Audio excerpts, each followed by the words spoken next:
going, everybody, and welcome to my review of the Birds of Prey Blu-ray, or steelbook in this case. This thing right here that I picked up yesterday. Now, yeah, it's not going to be a review of the movie, of course, because I've already done that.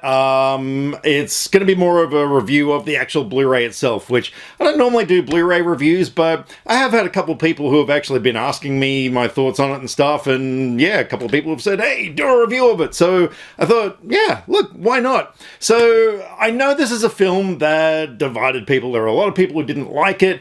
I myself love this film. Despite all of its flaws, it is just such an entertaining movie. I mean, I've probably seen this thing maybe, I've lost count actually, like 6 or 7 times now. It's just that perfect junk food movie. You can just put it on and have a great time with it. And yeah, so I was really looking forward to the Blu-ray coming out. I did get the steelbook because, yeah, it was just one of those movies I felt deserved the steelbook status. There are a couple of different steelbooks out there. I'm not going to confess whether or not I may have ordered the other one as well, which I kind of did, but don't judge me. So, looking at the back of it, you know, with all the special features that were listed, it looked like there was quite a few things on there, and I was really glad about that because it was one of those movies that I really wanted to get stuck into the making of it. I wanted to know, like, how they did a lot of the scenes. I wanted to know about the fight choreography, because the fight scenes in this are just so goddamn good, like, up on a John Wick level of fight scene-ness, and there's a reason behind that, which I'll get to soon. But yeah, it was, and also, you know, the comic books that inspired it, and things like that. So anyway, popped it in. The first thing that I watched, the first thing that I will always watch in extra features is the gag reel. I am a really, really, really big fan of gag reels. I love watching actors tripping over and stuffing up their lines and making each other laugh. I love those moments when an actor just cannot stop laughing. Because, you know, it's infectious. When you watch people laugh, you then laugh. And I like long gag reels as well. But so that was the first thing I watched, and it goes for 2 minutes and 2 seconds, which I sort of thought, that's not that long, but let's have a look. The gag reel I was a bit disappointed with, I've got to admit. It was one of those things where it was mostly people just hamming it up in front of the camera. You know, between takes and stuff, people just pulling goofy faces or dancing and stuff like that. Yeah, not really that interested in. There were a couple of good moments of people, you know, stuffing up, but overall, yeah, the gag reel wasn't that good. That was at the bottom of the list on the features menu. The first one on there was a making of featurette called Birds of a Feather. Now, Birds of a Feather went for 8 minutes and 26 seconds, and it didn't really give me what I wanted. Like, I was a bit disappointed in it. At that point, I'm sort of thinking to myself, geez, I hope these extra features get better. It was one of those things, it was more a case of people just sitting around talking about how wonderful each other are, you know, like the director saying, oh my god, Margot Robbie's so great, and Margot Robbie saying, oh my god, the writer is so great, and the writer going, you know, that sort of thing, which bores me. So I started losing a little bit of interest. The next one that I watched on there was a featurette called Romanesque, which explored the character of Roman Sionis, played by Ewan McGregor, and that wasn't too bad. It's sort of, yeah, because, you know, I mean, with Black Mask in the film, like, they really did a different version of this character. Like, they made it, you know, their own for this movie, and so that was a little bit more interesting. The next one was a featurette called A Love Skate Relationship. That went for 4 minutes 29. That was really interesting. This is where I really started getting hooked. And of course, it explored the roller derby scene. It explored how, you know, Margot Robbie's training on skates, which they showed a lot of. And yeah, I didn't realize that Christina Hodson, the writer of the film, she was actually involved in that scene as well. But yeah, and just the brutality of it and everything. They interviewed a lot of the actual, like, skating team that were involved in the scene. That one was really interesting. I dug that a lot. The next one I watched was called Crime and Grime.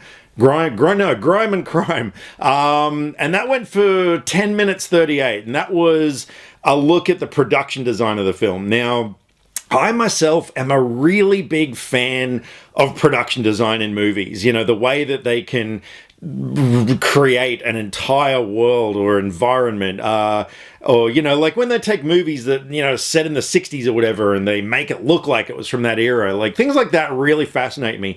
And this was no different. There was some really interesting stuff in this. There were some sets like the booby trap in the amusement park, like the outside of it, for some reason I thought was mostly CG, but it wasn't. It was actually real. And when you hear about like what they went into making that thing, like, yeah, that was really interesting. So at that point I was thinking to myself, okay, this is not too bad. This is getting into stuff I want to see. Next one we had was called Sanity Is So last season, which that was 7 minutes 39. And that went into the costume design, which, I mean, you know, yeah, a movie like this, obviously, the costume design was, you know, really top notch and really imaginative, and there was a lot of creativity involved.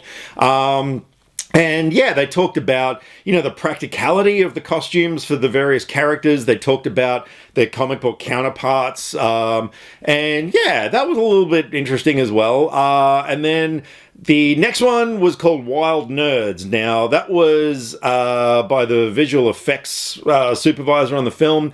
It went for 6 minutes and 3 seconds, and that was really interesting, mostly because finding out that Bruce the hyena in the film was actually played by a German Shepherd, like, that was nuts. I mean, yeah, it was CG'd over, but I just thought it was an entirely CG creation. But no, they actually had a German Shepherd on set, like, as a stand-in, you know. So like the scene where Harley gets the red rope licorice and does the, you know, sort of Lady and the Tramp moment, like, that was an actual dog eating that.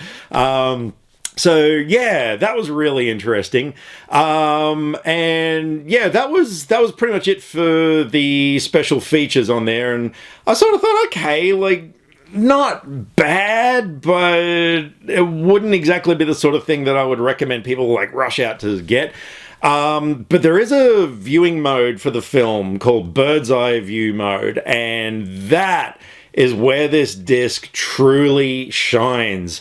So basically you're watching the movie, but every minute or two, the screen would go into either like a trivia fact would pop up, or the screen would shrink right down. You get like making of featurette playing along with an interview with someone, and you're sort of watching all these things, and like, I kind of get why they saved a lot of the stuff from the other featurettes, is to put it into this bird's eye view mode, because there were some things that were repeated, not many. It wasn't sort of like, oh my god, here we go again.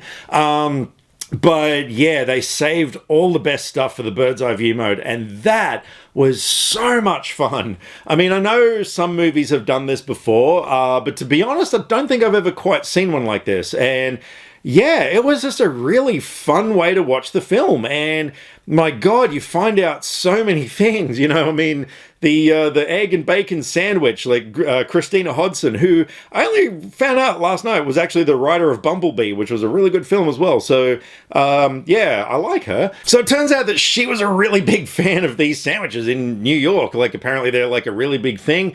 And yeah, she loved them so much that she had to include it in the film somehow.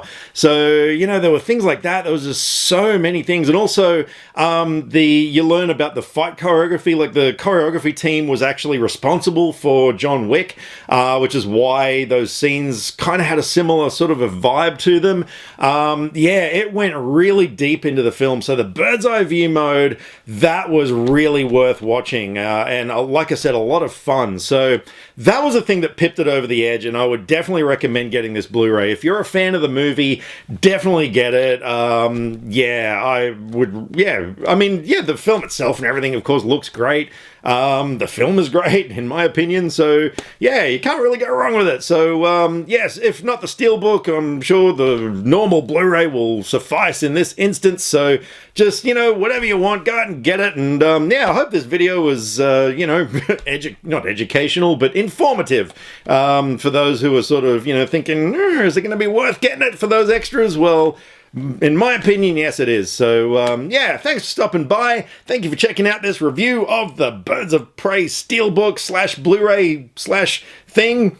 And, yeah, I don't know, I guess this will do in lieu of actual movies to review. So, yeah, if you've got any questions or anything, fire away down in the comments. I'll be happy to answer whatever you need to know. So, yeah, drop me some comments, either here, Facebook, or Twitter. All the social media links are in the description below, because I like to talk about movies, and I would love to talk about movies with you. Catch you next time. Click subscribe to stay up to date with all the latest movie reviews. Skynet will be taking over any day now, so what have you got to lose? Yeah.